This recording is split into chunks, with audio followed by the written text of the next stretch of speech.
नमस्कार मित्रों, निखिलेश सारंग ज्ञान ज्योति चैनल में आपका स्वागत है। साथियों, जो हनुमान जी के भक्त हैं, हनुमान जी को अपना इष्ट मानते हैं और हनुमान जी की पूजा करते हैं, उनके आश्रित रहते हैं, ऐसे कुछ लोगों ने प्रश्न किए हैं कि हम हनुमान जी की कृपा कैसे प्राप्त करें। हनुमान चालीसा पढ़ते हम और तमाम जो भी विधान करते हों उनके, तो कोई ऐसा हमें विधान बताइए जो भक्ति मार्ग युक्त हो गए और हनुमान जी की कृपा हमारी प्राप्त हो गए, हमारी मनोकामनाएं पूरी करें और किसी तरीके ज़्यादा पूजा पाठ या ज़्यादा वो नहीं हो, एक सहज भाव से। तो मित्रों, आज इसी बात को लेकर के चर्चा करते हैं और इसके साथ साथ में निखिलेश सारंग ज्ञान ज्योति चैनल को जो भी आप देखते हैं, पसंद करते हैं, उन माता बहनों को आप और आप लोगों भाई बंधुओं को हमारी तरफ से बहुत बहुत धन्यवाद आपके लिए। हम आपके बहुत आभारी हैं जो आप ऐसा सहयोग प्रदान करते हैं देखने का। तो आज हनुमान जी से संबंधित ही चर्चा करेंगे थोड़ी सी, और इसको आप अनुभव करेंगे जब करेंगे। यह जो बात मैं बतला रहा हूँ ये आपको किसी जगह किताबों में लिखी हुई नहीं मिलेगी, या आप सोचेंगे ये तो हमने कहीं सुना ही नहीं है। नहीं सुना है, ठीक है, इसको आप करके देखिए। क्योंकि अधिकतर कई चीज़ों में कुछ लोगों ने ये भी प्रश्न किया है कि किसी मंत्र में शपथ दी जाती तो हम हनुमान जी के लिए भगवान इष्ट देव की कैसे शपथ दे रहे, उनके भी ये भी एक भावना वाली बात है। तो इसमें ऐसी कोई शपथ वाली बात नहीं है। केवल आपको वही करना जो आप हनुमान चालीसा करते हैं, उसकी थोड़ी सी विधि में आपके सामने रख रहा हूँ। इसके करने से हनुमान जी की कृपा प्राप्त होगी, आपकी मनोकामना पूरी होगी और भगवान की भक्ति भी प्राप्त होगी। अगर आपकी भक्ति सही है, आपकी अंदर की आत्मा की पुकार सही है, तो हनुमान जी हो सकते हैं आपको किसी न किसी रूप में आपको अपना अनुभव दें। ऐसा है। अब यहाँ थोड़ी सी बात ये भी कर दे, तो कुछ लोग ये कहते हैं कि महिलाओं को हनुमान चालीसा नहीं करना चाहिए। ऐसा कुछ नहीं। देखिए, महिलाओं के लिए कुछ एक समय होता है, उस समय के लिए ये पूजा पाठ तो बंद कर दी है, शास्त्रीय विधान है, बाकी आप कर सकती हैं। लेकिन एक बात और है कि चाहे वो महिलाएं हों अथवा पुरुष हों, वो हनुमान जी से किसी देवता से जब तक अपना संबंध आप स्थापित नहीं करेंगे तब तक वो आपको कृपा देने में मजबूर हो जाते हैं। अब आप कहें कैसे संबंध? जैसे मान लीजिए हनुमान जी हैं, आप उनको अपना पिता मान लीजिए कि आप तो हमारे माता पिता ही हैं, तो ये संबंध आपका पिता और पुत्र का हुआ।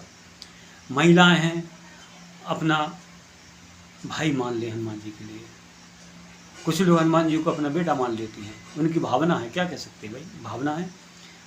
तो इस तरीके से अपना गुरु मान लें और उसी भाव से आप उनका स्मरण करें। आप हनुमान जी को सखा मान सकते हैं, मित्र मान सकते हैं। आपके संसार में कोई मान लीजिए सभी मित्रों ने आपको धोखा दिया है, सभी स्वार्थ का जमाना है, लेकिन आप हनुमान जी को सखा बना लीजिए, मित्र बना लीजिए, उस रूप में आप उनका पूजन कीजिए, तो वो आपके ऊपर कृपा करेंगे। अब यहाँ बात यही है कि इसमें किसी तरह का आपको नुकसान कहीं कुछ होने वाला नहीं, मन से ये वहम निकाल दीजिए। जैसे आप पूजा करते हैं वैसे आप करिए। थोड़ी सी चर्चा यहाँ इसलिए ये कर रहा हूँ कि आपको जो हनुमान चालीसा करनी है, उस हनुमान चालीसा एक तो आप पढ़ देते हैं, जैसे हनुमान चालीसा लिखा वैसे पढ़ देते हैं।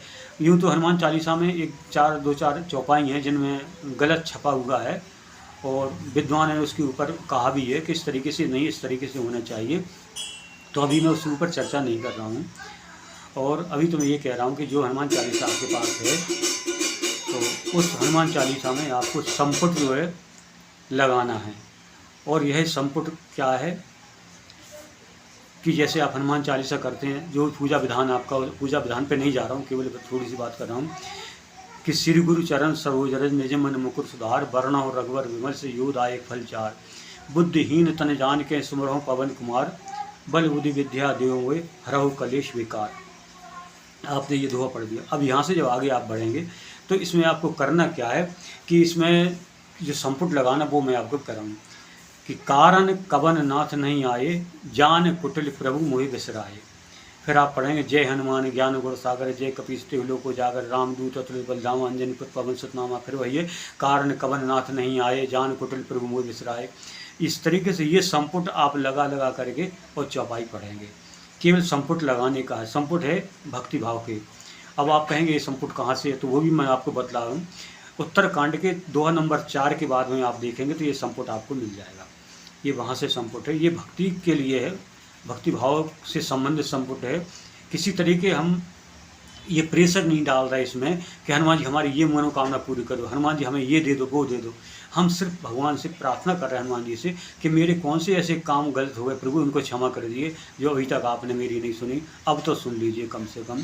ऐसे इस बात के लिए इसको एक पश्चाताप के रूप में लेते हैं और भक्ति के रूप में लेते हैं। तो आज यहाँ हैं कि आप जो है इसको करेंगे, हनुमान चालीसा के साथ करके देखें, आपको लाभ प्राप्त होगा और हनुमान जी आपके ऊपर कृपा करें सभी पर। इन्हीं शब्दों के साथ सभी के लिए, सभी बहन भाइयों के लिए हमारी ओर से बहुत बहुत धन्यवाद, बहुत बहुत धन्यवाद। नमस्कार।